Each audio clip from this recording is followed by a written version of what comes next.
doing? This is Chris Yolanda reporting live from AV7 here down in Milton Keynes today. We're at Harwood House, of course. It is officially the second day of the conference. It is the Sunday, and today opened up with a very passionate, well-presented presentation from the Dr. Graham Downing. He gave a fantastic presentation entitled Vaxxed that was looking at the vaccination industry, looking at the details and the data, the source material, and also the statistical information in regards to vaccines, of course, but the significant damage they're actually doing, even in the trials that were done and the data that's come from since vaccines have been rolled out. And it's very worrying indeed that these are being pushed through. In fact, in some areas of the world, including England, they're trying to be mandated.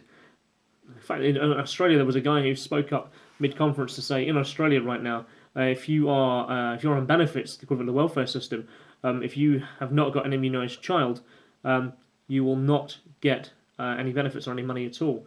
It's a very significant conversation, and hopefully, as the DVDs come out, that will certainly be a film that certainly gets circulated. After the break, there was Michael Shrimpton.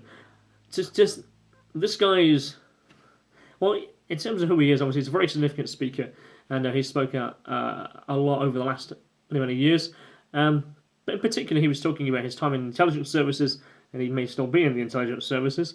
Obviously, he's a barrister down in London by his job title, as it were.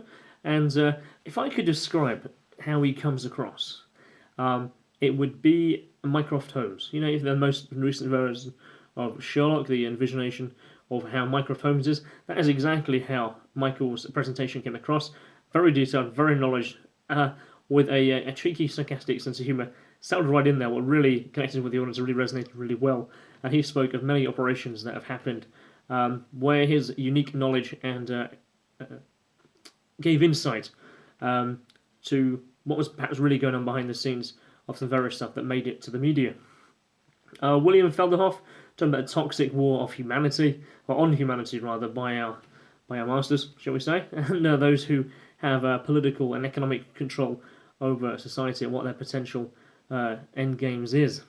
The next conversation I found to be really a little bit out there, but really based from a guy who claims and literally has nothing left to lose, and I can see why. Phil McConnell, of course, very famous American in regards to he was an Air Force pilot. He's a very outspoken member of the 9/11 Truth Movement, and he talks really about Hillary Clinton's connection to 9/11. He's educationally backed with Barry Soetoro.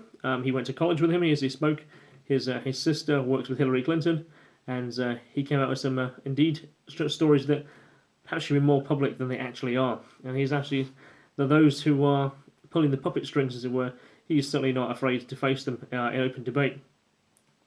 Next talk went on to Thomas Sheridan, a guy I actually appear to have much more in common with than I ever expected to. His name, of course, he has a radio show that I've not listened to in all fairness, and perhaps I should have done by now. But when I checked his name up on Facebook as a guy to add as a friend, as a contact, I realised we actually have 59 friends in common, and it appears we do have a lot of crossover in our knowledge and experience, and I hope to perhaps have a conversation and perhaps do some work with him in the future.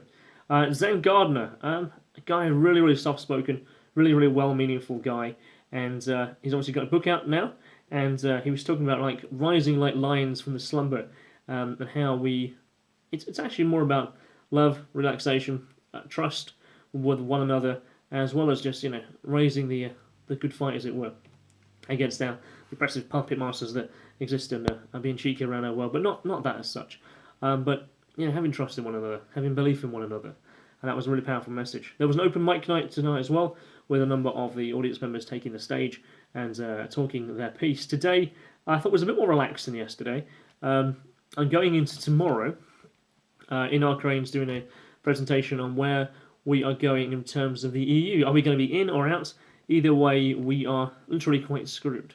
And there's going to be open forums and lots of workshops tomorrow from a lot of the different speakers over the weekend. So I shall report back tomorrow, and with more from AB7. This is Chris Yolanda signing off.